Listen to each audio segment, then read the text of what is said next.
Okay, so let's go ahead in our source and we're going to just follow right here in the app.view. And this is where the HTML and associated CSS is going to be placed for the header portion. So this router view, we're going to leave it here. However, we're going to get rid of this image source. Okay, so right now it would be worth referring back to the Balma CSS documentation to see if there's any specific elements that are already in place for something like a navigation bar or a header. Okay, so here I am at balma.io/documentation overview start. Okay, so if we click on the layout tab, we can see we don't have anything here. We do have like a hero section, and we'll use that eventually, as well as a footer section. If we click on components though, we can see we have a nav section. All right, so we did refer back to this earlier in the course when we were working with an Adobe XD to see kind of how the default nav bar is laid out, which is right here. So it gives you some example HTML to use and to refer to based on your particular needs. So I pretty much followed this relatively closely. However, I did adapt it to go from something like this to something like this up here at the top. As you can see, they're basically the same almost. Okay, so let's go ahead and get started writing out our HTML. I'm gonna hit Control B just to get rid of that sidebar.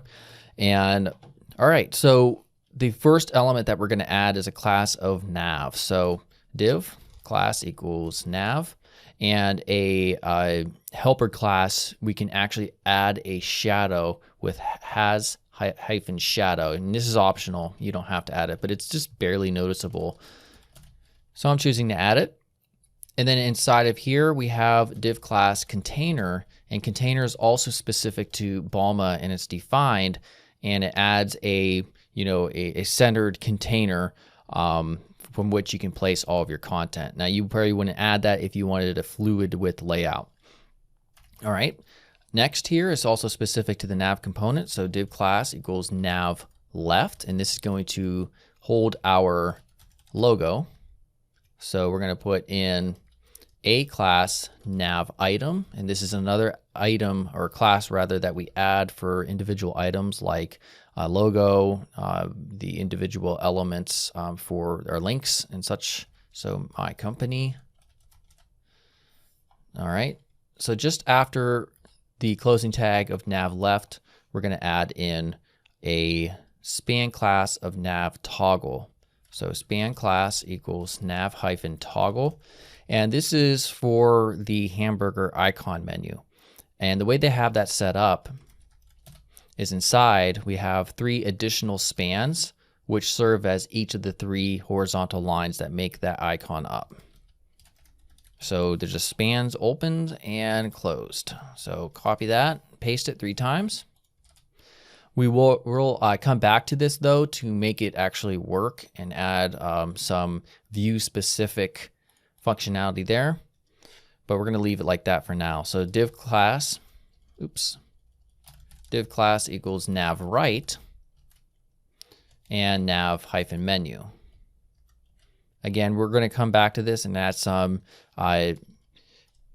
view specific stuff inside of that particular class. All right. And next here's where we have our 4 links right here. So home, about, features, and FAQ.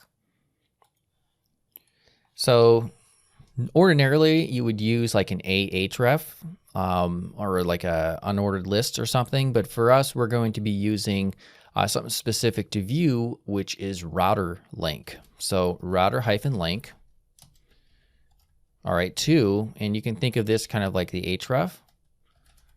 So we have our first one is going to be home. But first let's add a class of nav item, and I'm going to add my own class of r hyphen item, and we'll define that later on. All right, so router link. So now we take this and we copy and paste it. We have 4 primary links there. Each one of these, for now, I'm just going to make them all point to FAQ because I'm not creating the other pages. It'll be a little bit redundant for the purpose of this course. So features, about, and fac. All right. And then we also have an additional button. So div class equals nav-item. And again, I got most of this this scaffolding, if you will, from the example on the nav component page that we just took a look at balma.io. So we add p class equals control. And here we have a class equals button. Is hyphen primary is for designating the primary color that's associated with our theme here. So we're going to make that button a primary color, and also is outlined. And this is a class that makes it so that the button is not outlined, because if you recall, right here, we made it kind of hollow. Well, not kind of hollow, it is hollow. So let's come down here and close that A tag here. And then we put in inside of the button a span class of icon. Close that out. And also I class equals FA for font awesome and FA-download. Now we didn't actually include font awesome yet, so let's do that just in a second. Let's create the actual text, which is span join now. And let's save it. Now, if we refer back to the browser at this point, if you have npm run dev already ran, you'll see we have the basic structure here. We do have a little bit of margin or patterning up there. We'll figure that out. But we can see we don't have the actual icon showing up. So let's go ahead and fix that real quick. If you go back to the balma.io documentation, we'll see that at the bottom, we have font awesome. We need to include this in our index.html. So copy that, Control B, index, just right here, just above the closing head tag. We'll save it. And there we go. Let me check this out. Awesome. So obviously the color's not correct, but we will correct that. And this top section right here, I forgot, it's based on the CLI generating some CSS there, which we didn't get rid of yet. So let's go back real quick to our app view. And all of this stuff, we're just going to gut it. So let's get rid of that. Now we go back and we can see that that's much better. Okay.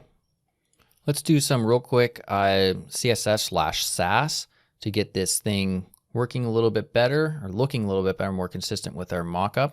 So I'm just kind of dragging this over, and we'll see if we can get away with just doing a kind of a split screen so you can see how it updates as we write our CSS. So we're going to reference the nav class, and we're going to make the background, and make sure you indent this correctly, as that's how Sass works.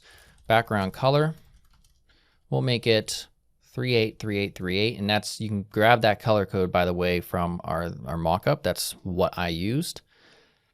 All right, save it. You can see how it updates. We're also going to add, we're going to reference rather the links inside of it in the hover state. So A, hover, hit enter, and tab in. We're going to make them gray. So because right now, if you hover over them, they're like that. Make sure you space that out, otherwise it won't work. Now we're pretty much staying the same. Next, we also have our, let's see here, nav-left A. So we're going to style the logo, and we're going to come in and we're going to make it white. And also we're going to make it font weight of bold. There we go. Additionally, we're going to reference the links with a class of r-item, which is a custom class that's not defined in Balma, but one that we're going to do instead. We're going to make the color C1, C1, C1. So we'll save that just to make these pop out a little bit more. Next, we're going to give them a padding.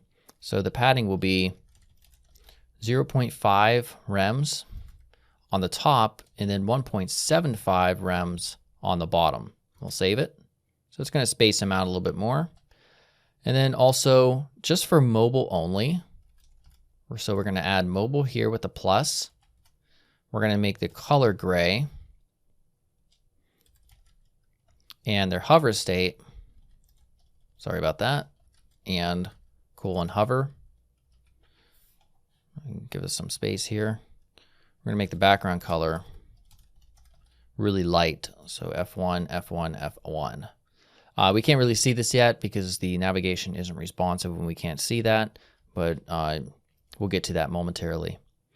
All right, so I'm going to go ahead and save, and that's good for now. So in the next section, we're going to focus on getting this responsive navigation actually working. And if you look right here, we could see, we click on it, nothing happens.